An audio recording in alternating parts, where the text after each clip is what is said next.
स्वदेशी आंदोलन। इसी को क्या कहते हैं? बंग भंग आंदोलन, या इसी को हम कहेंगे बाइकआउट आंदोलन। या इसके बारे में हमको समझना है। तो हमने देखा कि लॉर्ड कर्जन उसमें भारत का वायसराय था, उसने बंगाल का क्या कर दिया? विभाजन कर दिया। नहीं, कैसे कैसे हुआ? जब पहली बार हमने बताया था कि 3 दिसंबर 1903 को ब्रिटेन की पार्लियामेंट में यह रखा गया, रिपोर्ट रखा गया कि बंगाल का क्या कर दिया जाए? विभाजन कर दिया।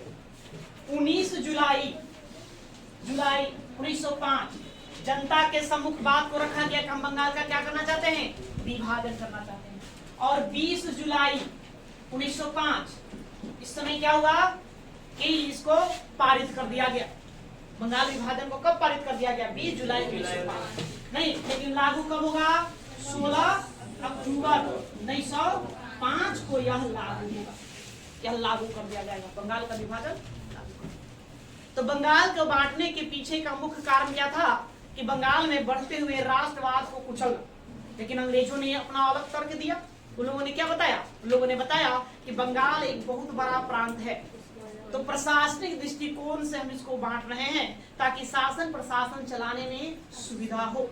लेकिन यहाँ बात कुछ और था। वो देख रहा था कि धीरे धीरे दिन पर दिन बंगाल जो है राष्ट्रवादियों का गौर बनते जा रहा है। सभी आंदोलनकारी नेता जो है वहाँ इकट्ठा हो रहे हैं और तो इसको 2 भागों में बांट देते हैं। और सांप्रदायिक विभाजन था, या हिंदुओं और मुस्लिम दोनों के लिए अलग अलग एक तरह से प्रांत था। हमने देखा कि पश्चिमी बंगाल में हिंदू बहुल क्षेत्र था और पूर्वी बंगाल मुस्लिम बहुल क्षेत्र था। और अंग्रेजों का स्टेटमेंट भी हमने देखा किस तरह का स्टेटमेंट दे रहा। और स्टेटमेंट का आधार पर देखेंगे तो क्या देखा कि मुसलमानों के पक्ष में ज्यादा बातें कर रहा, हिंदुओं के पक्ष में कम। तो यह एक तरह से राष्ट्रवाद को कुचलने का ही तरीका था। तो 20 जुलाई 1905 को जैसे ही बंगाल विभाजन का प्रस्ताव पारित कर दिया गया, तब 7 अगस्त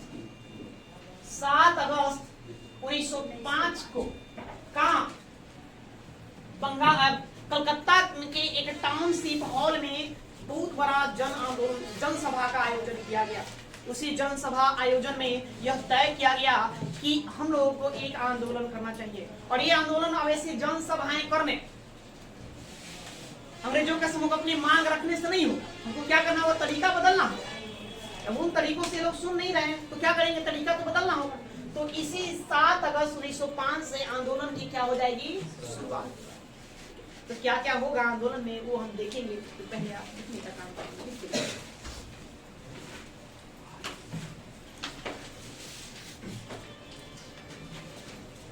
देखिए,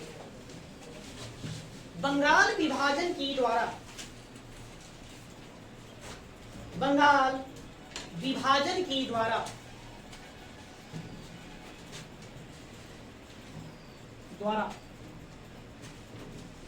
बंगाल में बढ़ रहे राष्ट्रवाद,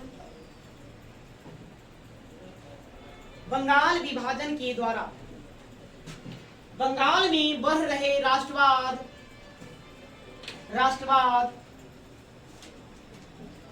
राष्ट्रवाद को कुचलने का प्रयास किया गया।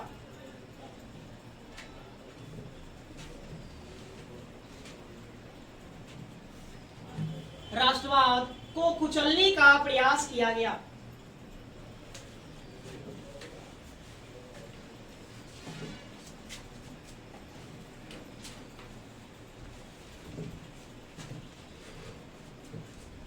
बंग भंग आंदोलन या स्वदेशी आंदोलन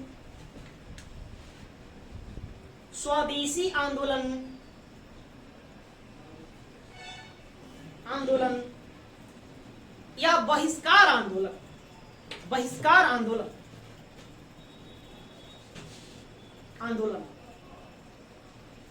इसी बंगाल विभाजन का परिणाम था।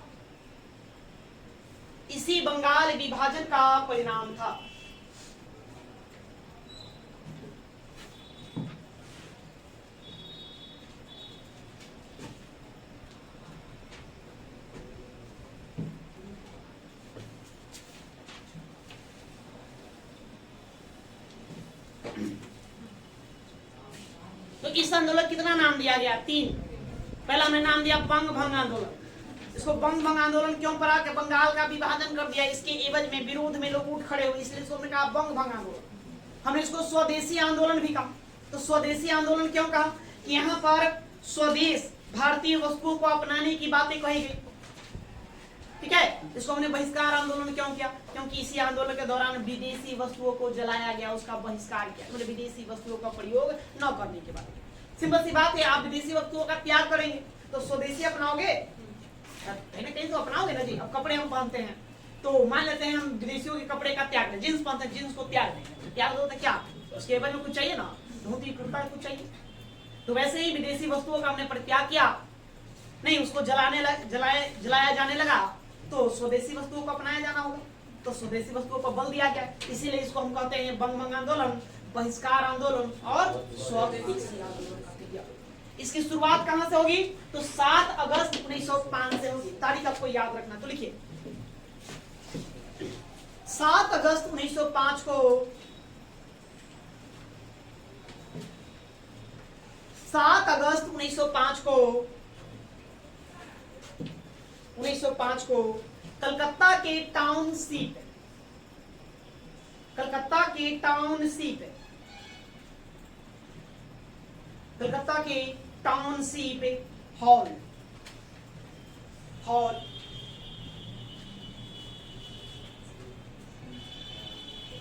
हॉल में कासिम बाजार के महाराजा, एक जगह था कासिम बाजार के महाराजा, उनका नाम मविंद्र चंद्र नंदी। कासिम बाजार के महाराजा मविंद्र चंद्र नंदी की अध्यक्षता में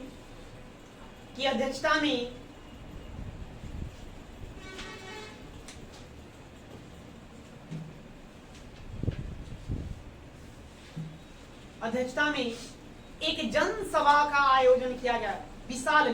पहली बार ऐसा हो, देखिए कुछ किताब बताता है कि 70,000 लोग इकट्ठा हुए। पहली बार ऐसा देखा गया भारत में, कितने बड़े स्तर पर इतने संख्या में लोग वहीं जो इकट्ठा हुए, पहली बार, इससे पहले कभी ऐसा नहीं। तो लिखेंगे कि अध्यक्षता में एक विशाल जनसभा का आयोजन हुआ,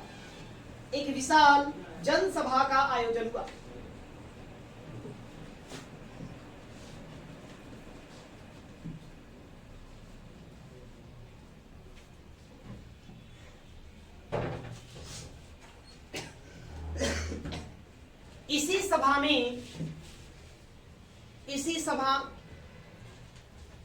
में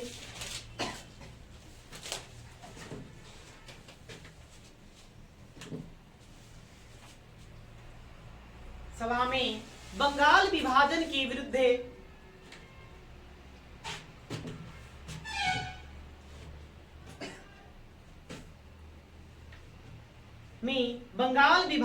विरुद्ध आंदोलन को शुरू किया गया।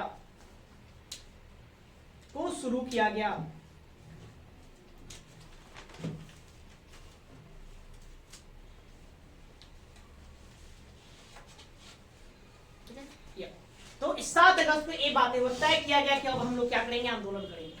जो भी लोग लीडर थे, नेता थे, उनके दूर दराज के क्षेत्रों में क्या किया गया, भेजा गया। आप लोग जाइए, प्रचार प्रसार के लोगों को बताइए आंदोलन को क्या करने के लिए। यहीं पर एक लीडर हुए सुरेंद्र नाथ बनर्जी। सुरेंद्र नाथ बनर्जी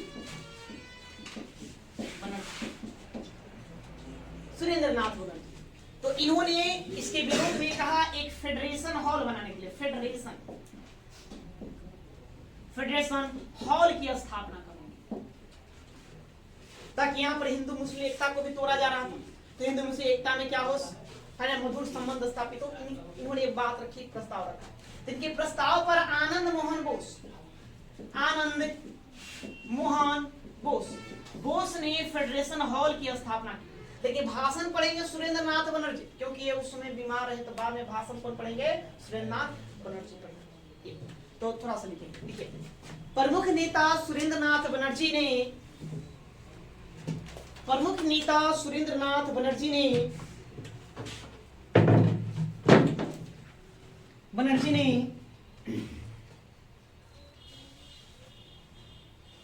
बनर्जी ने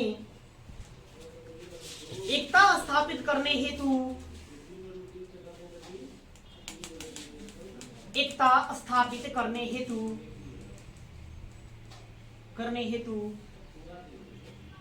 फेडरेशन हॉल की स्थापना का प्रस्ताव दिया या प्रस्ताव रखा।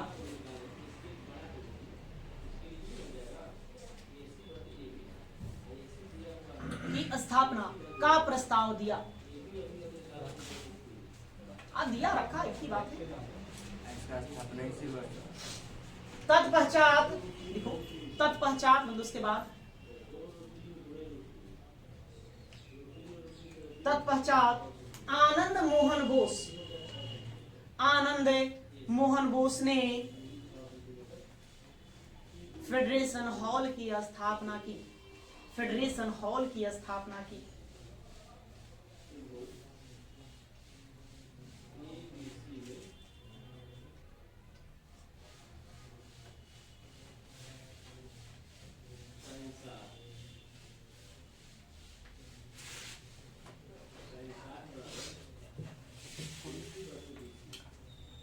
अब ये 16 अक्टूबर इस दिन तक तय हो गया। लोगों ने अपना सब प्रोग्राम फिट कर लिया कि किस तरह से हमको आंदोलन करना। नहीं, वहां से प्रचार प्रसार शुरू होगा। अब 16 अक्टूबर को क्या होगा, प्रभाव में आ जाएगा बंगाल में यहाँ विभाजन। जब प्रभाव में आ जाएगा तो 16 अक्टूबर को क्या क्या बातें होंगी। 16 अक्टूबर को शोक दिवस के रूप में मनाया जाएगा। ये सारी बातें पूछा जाता है शोक दिवस के रूप में, और उसी दिन राखी दिवस के रूप में मनाया जाएगा। तो राखी दिवस मनाने की घोषणा रविन्द्रनाथ टैगोर के द्वारा किया जाएगा। उन्होंने कहा राखी दिवस मनाने, नहीं हिंदू मुसलमानों को, मुसलमान है ना, हिंदुओं को सबके हाथों में पीली धागा बांधेंगे, ताकि मतलब कि एकता को स्थापित करने के लिए किया गया। तो राखी दिवस के रूप में मनाया गया। तो पहला बात ये लिखिए, राखी दिवस। देखिए 16 अक्टूबर 1905 को 16 अक्टूबर 1905 को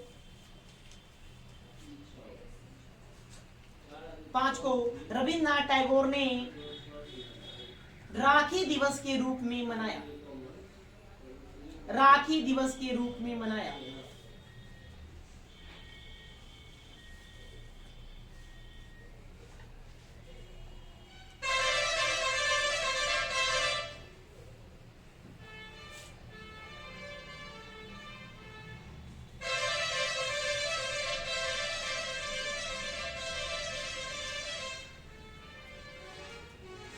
क्या बात है, संगीत सुना, संगीत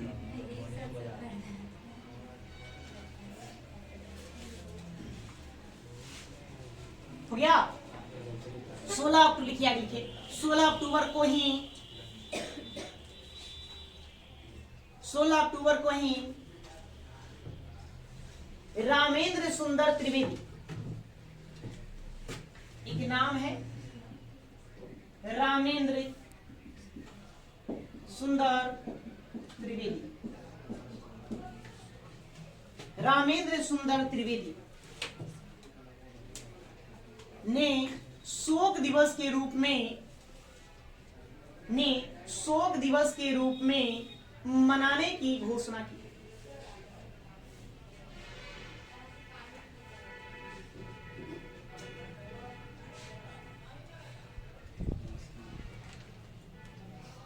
मनाने की घोषणा की।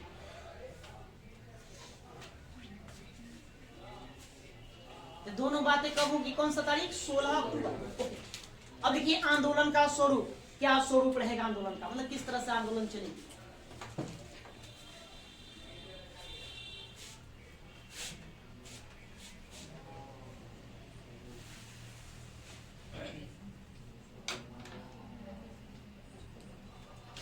आंदोलन का स्वरूप देखिए,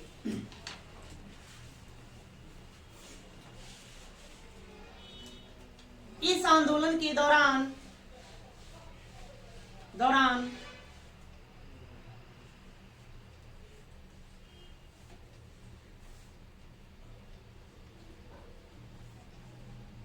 सभी वर्गों ने सहयोग दिया। सभी वर्गों ने सहयोग दिया।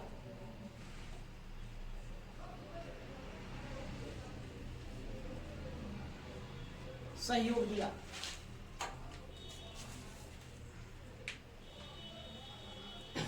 ब्रिटिश सरकार के अधीन अधीन कार्यरत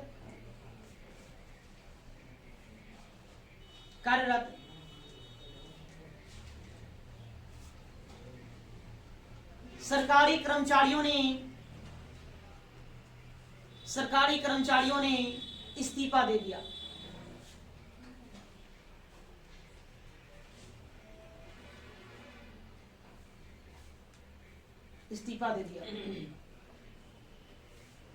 विद्यार्थियों ने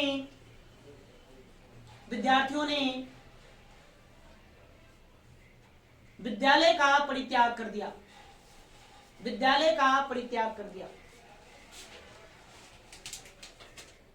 वकीलों ने वकालत छोड़ दी।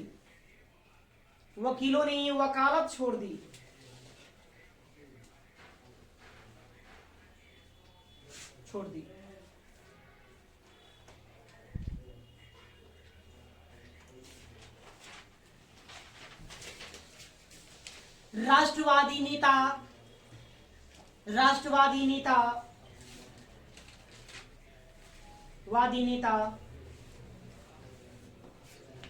कृष्ण कुमार मित्र ने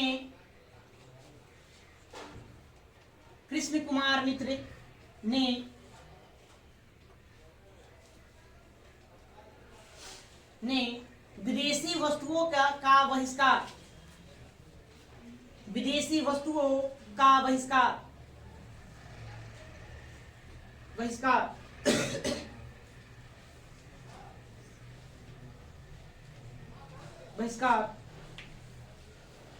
का प्रस्ताव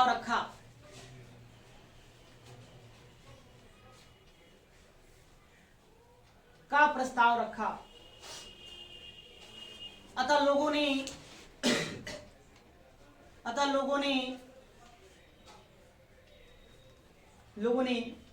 विदेशी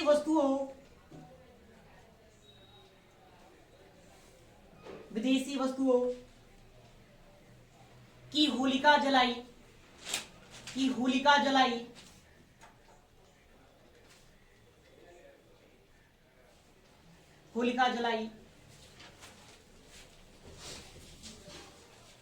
और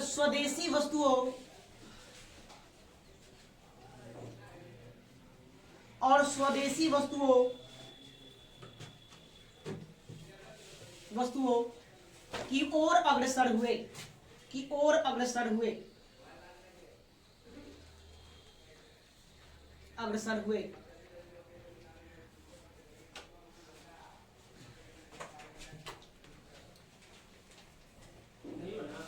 इस आंदोलन का दिल्ली में नेतृत्व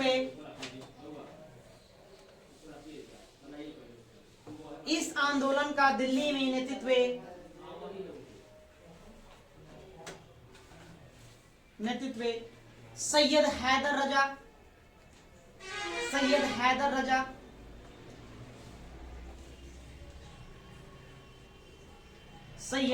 रजा। मद्रास में चिदम्बरम पिल्लई,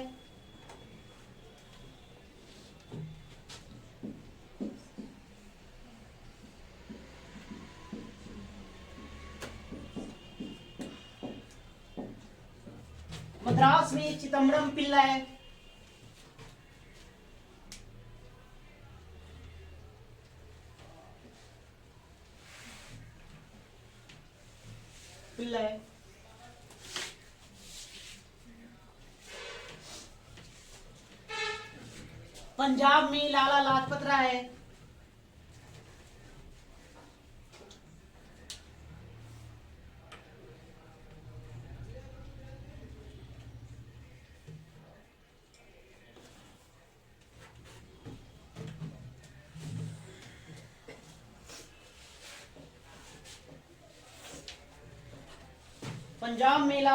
राय, एवं अजीत सिंह के द्वारा किया गया।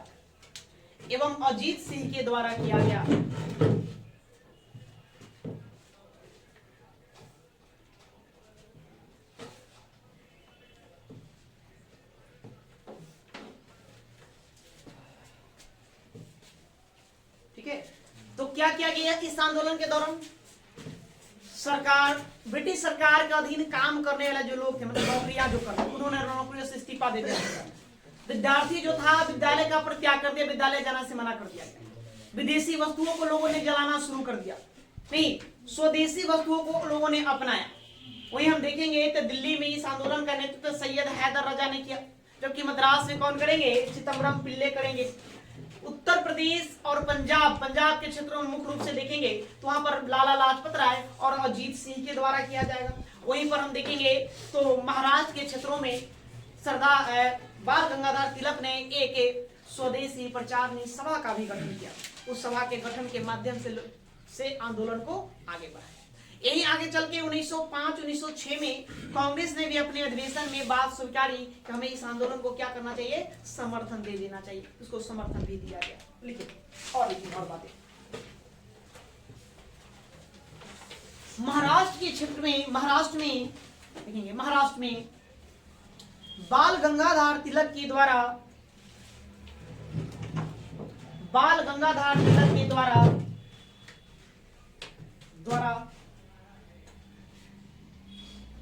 द्वारा स्वदेशी प्रचारणी सभा का भी गठन किया गया।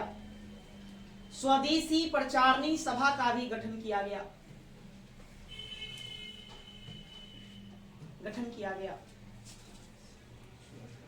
स्वदेशी प्रचारणी सभा का भी गठन किया गया।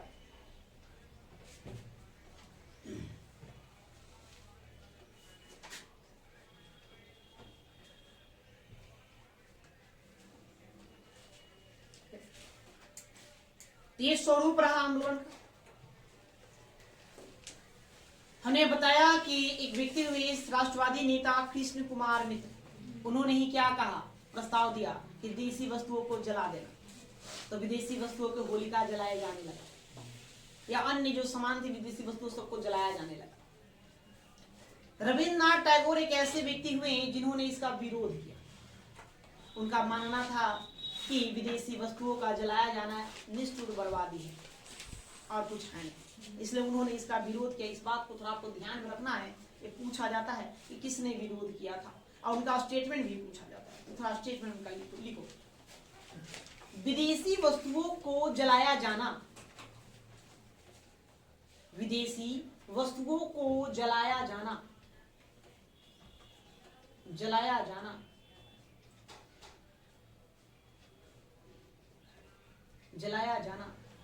निष्ठुर बर्बादी है।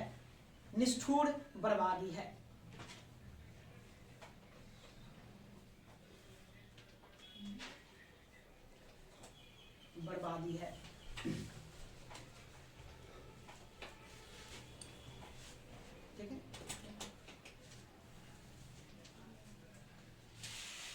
अब लिखिए विशेषता। क्या विशेष बातें हुआ? ऐसी क्या विशेष बातें हुई इस आंदोलन में जो इससे पहले कभी नहीं हुआ था? तो विशेषताएं,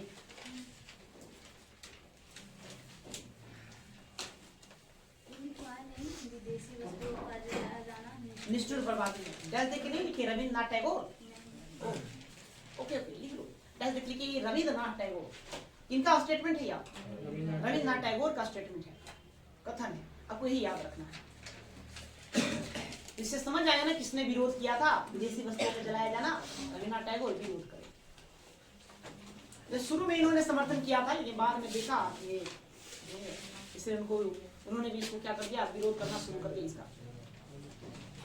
अब की विशेषताएं पॉइंट बाय पॉइंट लिखते चलेंगे, क्या क्या विशेषता रही इसको।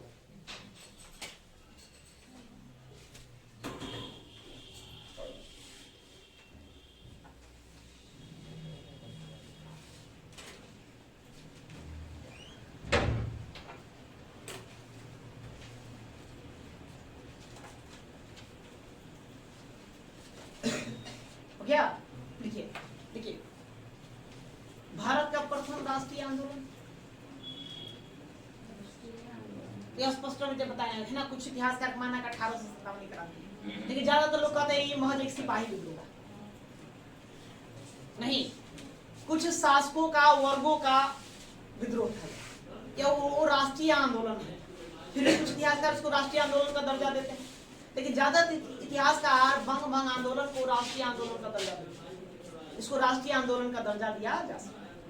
तो देखिए यह आपको बंगाल में तो शुरू ही नहीं हुआ था, बंगाल के अलावा उत्तर प्रदेश में चला, पंजाब में चला, महाराष्ट्र में चला, मद्रास में चला, तो भारत के कई कोने में फैल गया। इसको हम राष्ट्रीय आंदोलन का दर्जा दिया जा सकता है। पहली बात यह स्वास्थ्य ठीक नहीं है न तो जाओ, इसको जाने दीजिए, चल जाओ घर ना।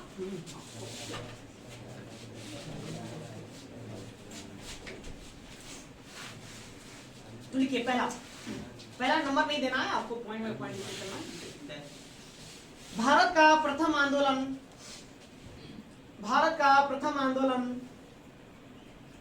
आंदोलन जिसे राष्ट्रीय आंदोलन कहा जा सकता है,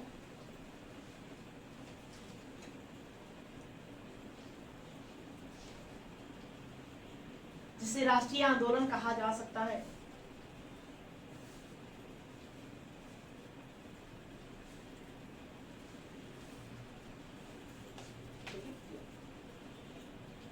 इसी आंदोलन में पहली बार क्या हुआ? हड़ताल, जुलूस, धरना, प्रदर्शन, बहिष्कार, ये सब देखने को पहली बार भारत में इसी आंदोलन के दौरान मिले। इससे पहले होता था नहीं, इससे पहले कहीं भी नहीं हुआ। तो लिखेंगे प्रथम बार जुलूस,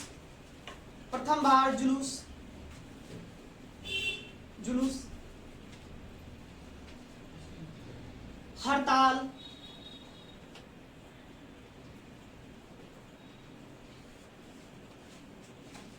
प्रदर्शन,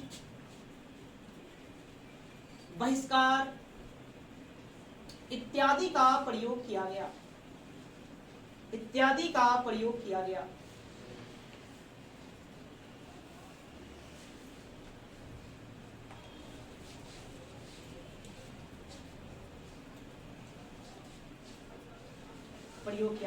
तथा विदेशी वस्तुओं को जलाया गया।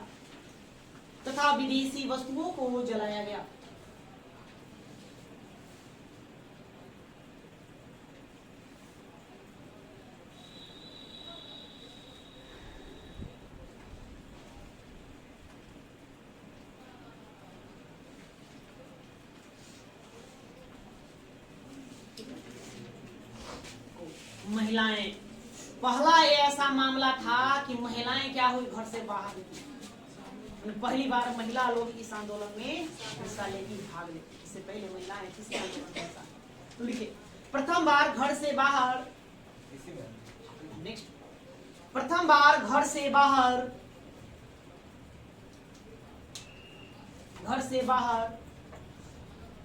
निकलकर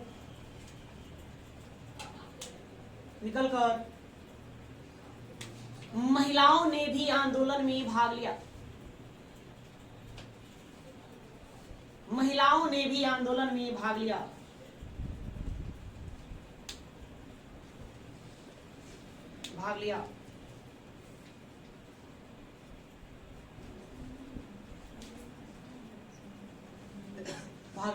मजदूर, किसान, विद्यार्थी इत्यादि शामिल हुए।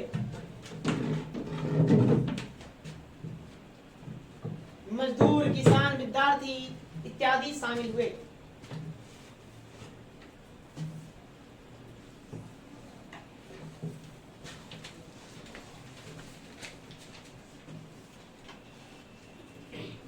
इसी आंदोलन के दौरान रविन्द्रनाथ टैगोर क्या करेंगे? गीत लिखेंगे, अमार सोनार बांग्ला, एक गीत लिखेंगे जो बाद में चल करके बांग्लादेश का नेशनल एंथम बनेगा, राष्ट्रगान बनेगा। इसी आंदोलन के दौरान उन्होंने लिखा, इस आंदोलन को प्रोत्साहित करने के लिए, इसको और आगे बढ़ाने के लिए। रविन्द्रनाथ टैगोर ने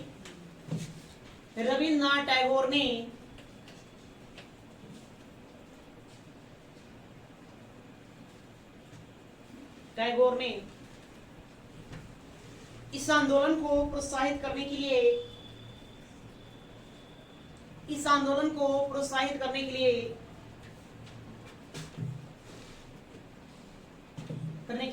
अमार सोनार बांग्ला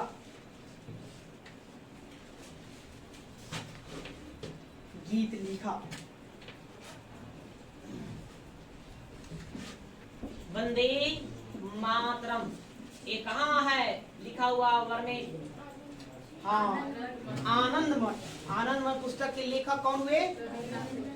रविन्द्रनाथ टैगोर, बंकिम चंद्र चटर्जी। तो बंकिम चंद्र चटर्जी द्वारा रचित आनंद मठ पुस्तक में वंदे मातरम लिखा गया। सुजलाम सुफलाम सलियद सुफलाम पढ़े हो आप लोग? तो प्रश्न आपसे पूछा जाएगा कि बंगभंग आंदोलन का राष्ट्रीय नारा कौन था या प्रमुख नारा कौन था? तो कौन था? वंदे मातरम। तो पहली बार लोगों ने वंदे मातरम को एक नारे के रूप में प्रयोग। तो जहां भी आंदोलन करते तो पूरा जोश के साथ वंदे मातरम को मुख्य नारा घोषित किया गया।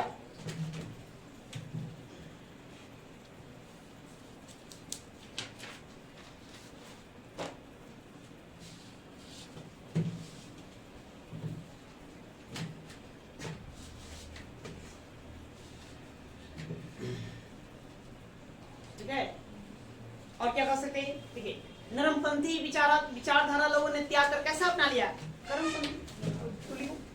नरमपंथी तरीके बदलकर नरमपंथी तरीके बदलकर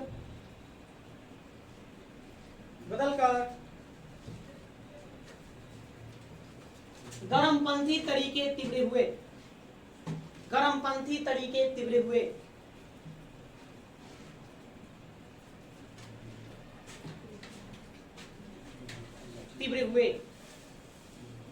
आगे अब्दुल रहीम नहीं, सॉरी रहीम नहीं लिखेंगे, अब्दुल रसूल,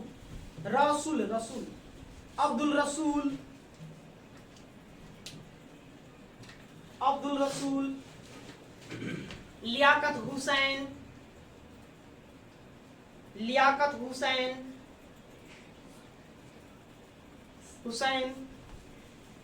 मुजफ्फर खां,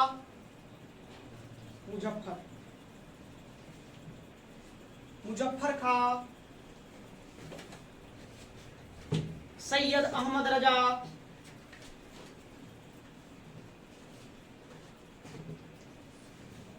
इत्यादि मुस्लिम नेताओं ने भी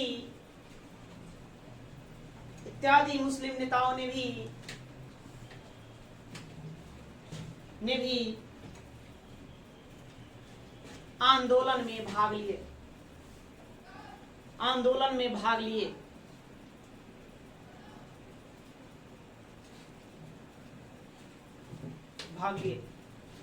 लेकिन बाद में बहुत संख्या में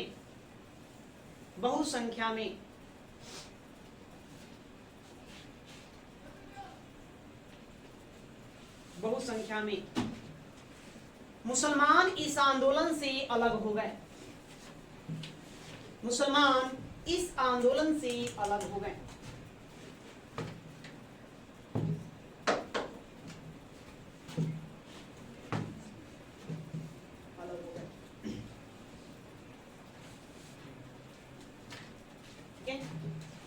सांप्रदायिकता का बीज, तो कहा जाए सांप्रदायिकता का बीज, तो सांप्रदायिकता का बीज भी इसी आंदोलन में बोए गए। मतलब हिंदू मुसलमानों के बीच मतभेद जो है उत्पन्न होगा, कहां से उत्पन्न होगा? इसी आंदोलन से। तो यहीं पर मतलब कि भेदभाव जैसी बातें देखने को मिलेगी। सांप्रदायिकता का बीज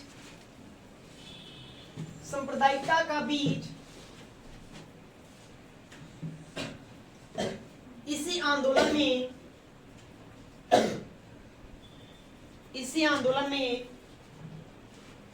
पड़े।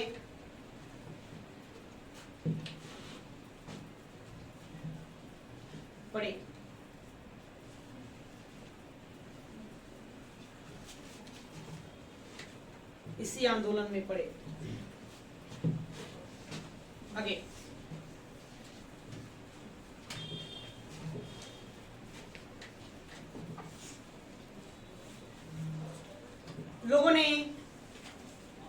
लोगों के मन से लिखेंगे। लोगों के मन से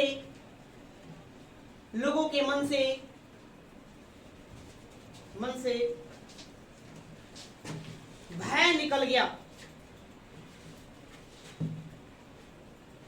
लोगों के मन से भय निकल गया और वे लाठी खाने और जेल जाने को तैयार हो गए।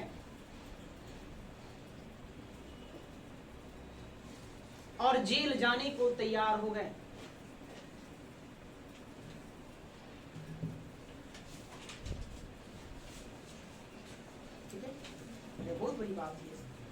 नहीं, अब तक लोगों को लगता था कांग्रेस जुल्म तो करता ही था, नहीं, लोग डरे समय से लगते थे। लेकिन इस आंदोलन में जो लोगों के बीच जोश को भरा गया, कहना ही नहीं था, देखने लायक था।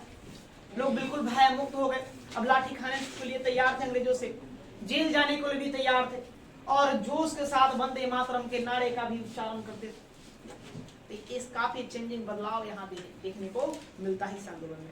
ये पहला ऐसा आंदोलन था जो उग्र देखने को मिला, है ना, थोड़ी हिंसक भी हुई, ये भी है। आज देखेंगे प्रभाव, क्या क्या प्रभाव पड़ा इसका, क्या क्या प्रभाव पड़ा इस आंदोलन का, सब प्रभाव लिख लीजिए आंदोलन।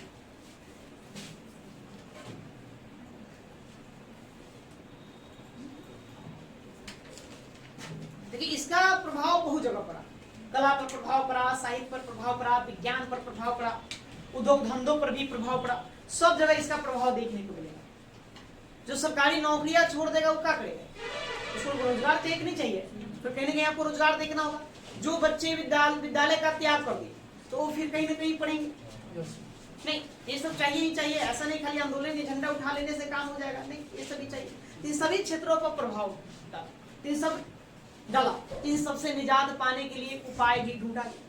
तो क्या क्या उसको लिखते चलेंगे, आपको आराम से समझ में आ जाएगी।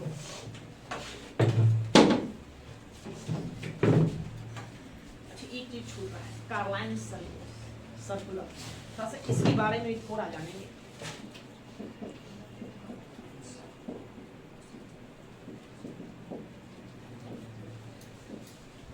पहले थोड़ा आप इसको लिखिए, तो कार्लाइन सर्कुलर,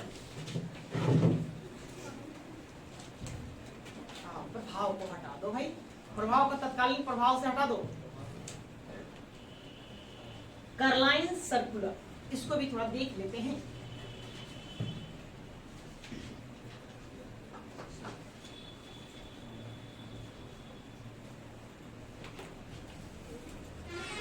सर्कुलर ये था,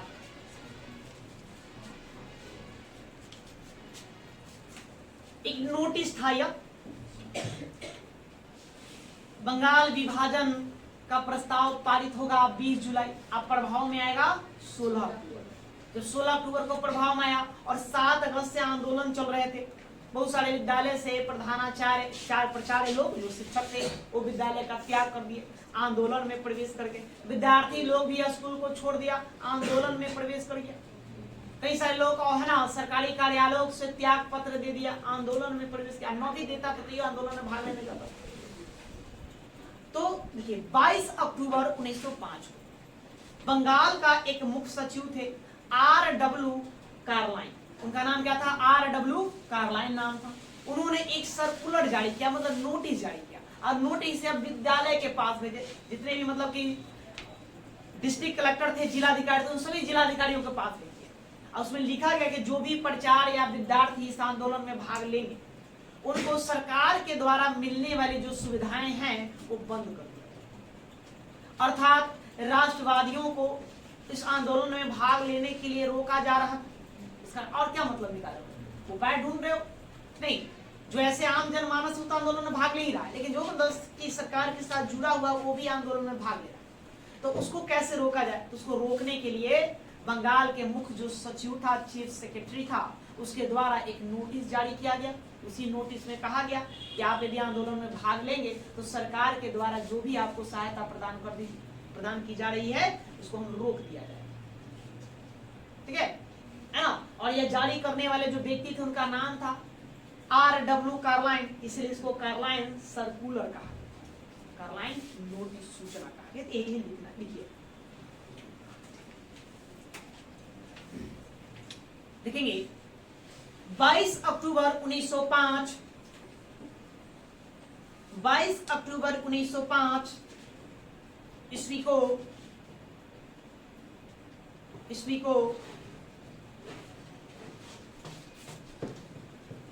बंगाल के सभी जिला अधिकारियों को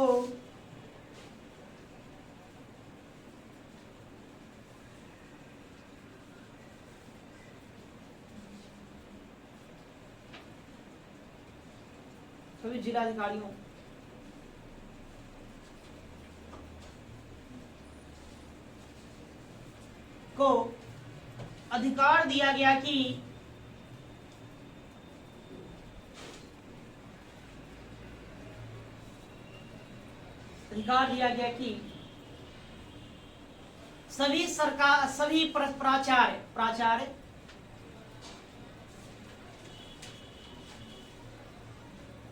सभी प्राचार्य एवं विद्यार्थी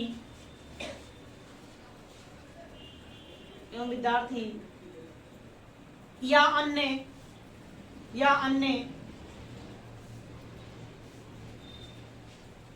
जो इस आंदोलन में भाग ले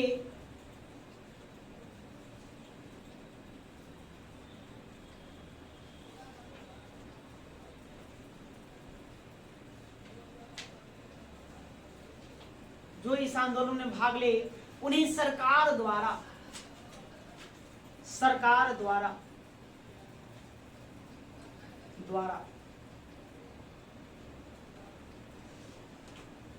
मिल रहे सरकारी सुविधाएं या सरकारी सहायता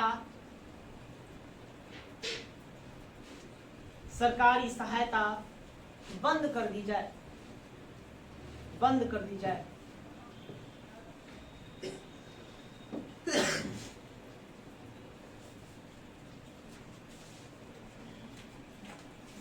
चूंकि इस आदेश पत्र पर या इस नोटिस पर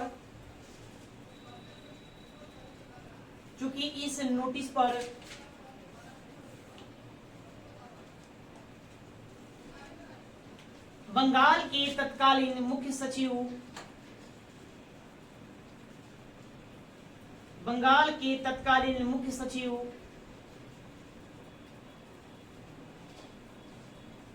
सचिव आर.जेड. कार्लाइन का हस्ताक्षर था।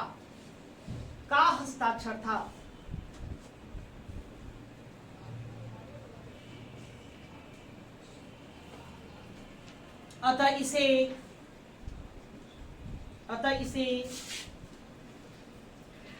कार्लाइन सर्कुलर कहा गया।